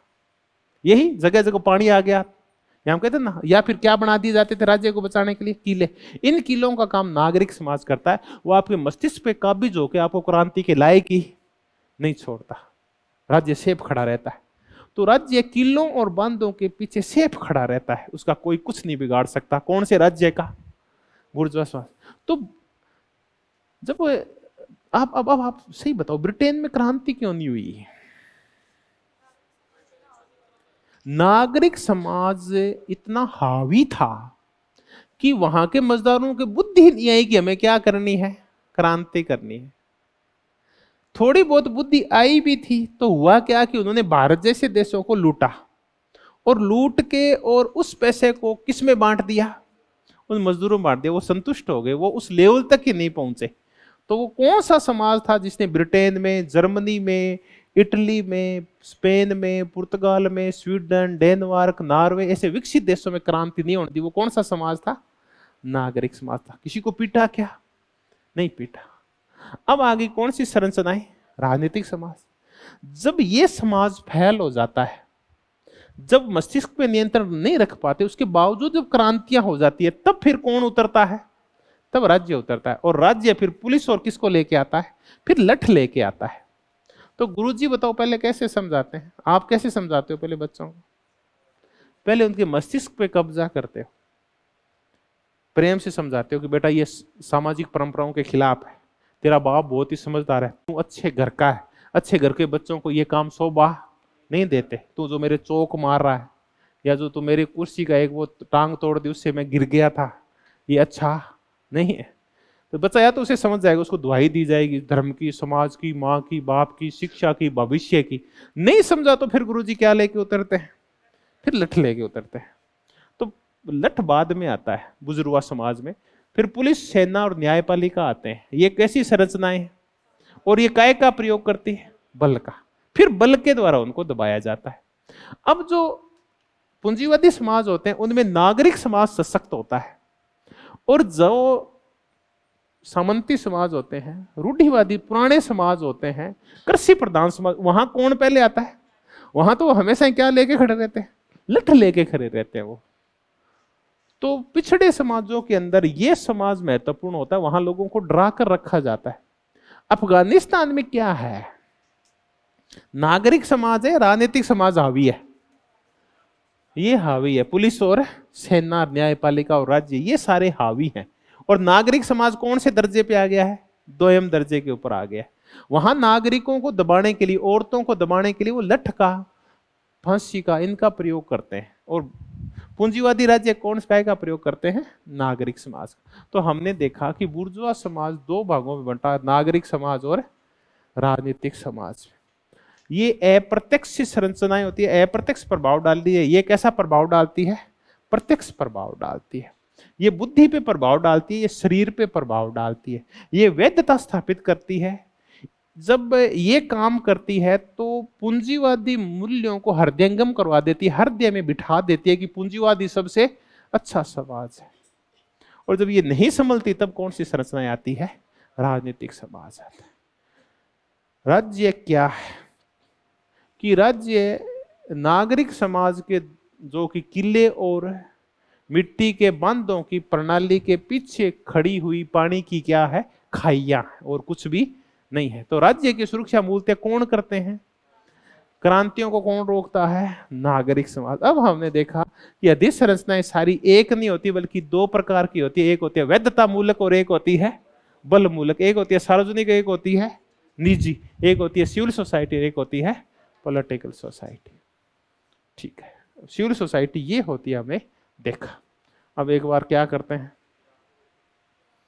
हाँ, अभी जो मैं हूं ये कौन सी सोसाइटी का भाग हूं? मैं नागरिक समाज का भाग हूं। ठीक, तो अब नागरिक समाज क्या करेगा? पानी पिएगा, 2 मिनट का विराम लेगा, उसके बाद नागरिक समाज फिर एकत्रित होगा और मस्तिष्क उद्वेलन का काम करेगा। धन्यवाद, बहुत बहुत धन्यवाद।